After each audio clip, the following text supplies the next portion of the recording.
Hello everyone, it's Miss Privatera, and today I thought I would read A Pocket for Corduroy by Don Freeman.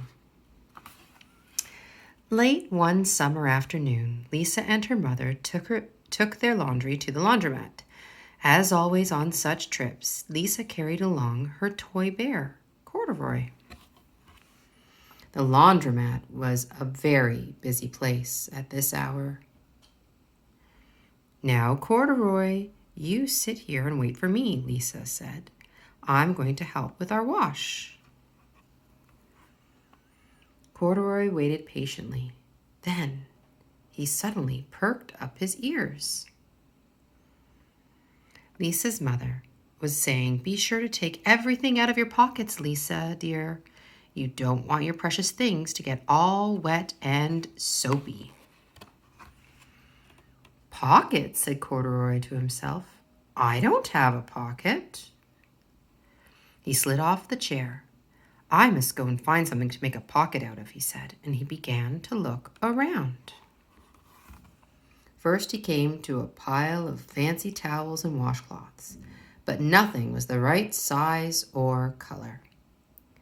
Then he saw a huge stack of colorful clothes in a laundry bag. "There ought to be something in there to make a pocket out of," he said. Without hesitating, he climbed inside the bag, which was filled with pieces of wet laundry. The dampness didn't bother Corduroy in the least. "This must be a cave," he said, sighing happily. "I've always wanted to live in a dark, cool cave." When the time came for Lisa to fetch the bear, he was gone. "Oh, Mommy," she exclaimed, "Corduroy isn't here where I left him." "I'm sorry, honey," said her mother, "but the laundromat will be closing soon, and we must be getting home." Lisa was reluctant to leave without Corduroy, but her mother insisted. "You can come back tomorrow," she said. "I'm sure he will still be here." As they left, a young man wearing an artist's beret was taking his wet laundry out of a bag, the very bag Corduroy had discovered. Before he knew it, Corduroy was being tossed together with all the sheets, shirts, shorts, and slacks inside the dryer. But just as the artist was shutting the glass door, Corduroy tumbled out onto the floor. "How in thunder did that bear ever get mixed up with all my things?" the artist wondered. Poor Corduroy was damp all over.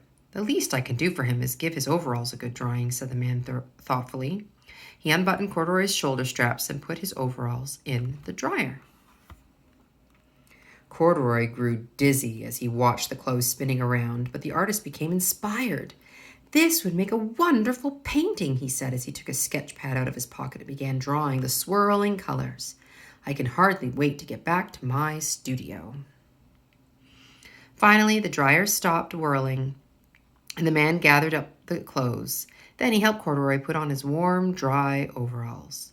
All at once, the manager of the laundromat called, "Closing time! Everybody out!" Corduroy was gently placed on top of a washing machine. "I wonder who that bear belongs to," said the artist as he was leaving. "Seems to me he should have his name someplace. He's too fine a fellow to be lost." As soon as the lights were turned off, Corduroy began his search again. He was surprised to see something white glowing in the dark. "Maybe it's snow," he said excitedly. "I've always wanted to play in the snow." He accidentally tipped over the open-lidded box, and suddenly he was covered in soft, slippery soap flakes. Gradually, Corduroy began to slip and slide. "Oh, what fun," he said with a smile. "I've always wanted to ski down a steep mountainside." He landed paws first in an empty laundry basket. "This must be a cage," he said, peeking through the bars. "I've never wanted to live inside a cage like a bear in a zoo." But by now, Corduroy felt drowsy, and soon he nodded off to sleep. Next morning, when the manager came to open the door of the laundromat, there was Lisa waiting. "I left something here yesterday," she explained. May I look around?" "Certainly," said the manager. "My customers are always leaving things." Lisa was searching under the chairs and in back of the washing machines when she heard the manager call her Is this what you're looking for, señorita? Yes, yes, he's my best friend, shouted Lisa as she came running.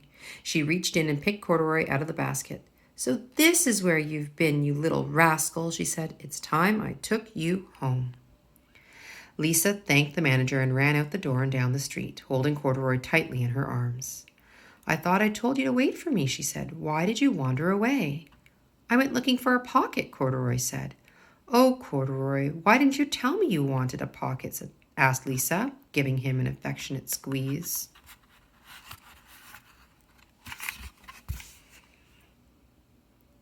That very morning, Lisa sewed a pocket on Corduroy's overalls. And there is a card I've made with your name on it for you to keep tucked inside, she said. I've always wanted a purple pocket with my name tucked inside, said Corduroy, as he and Lisa nuzzled noses. The end. And that was A Pocket for Corduroy. Hope you enjoyed. Until next time, have a great day.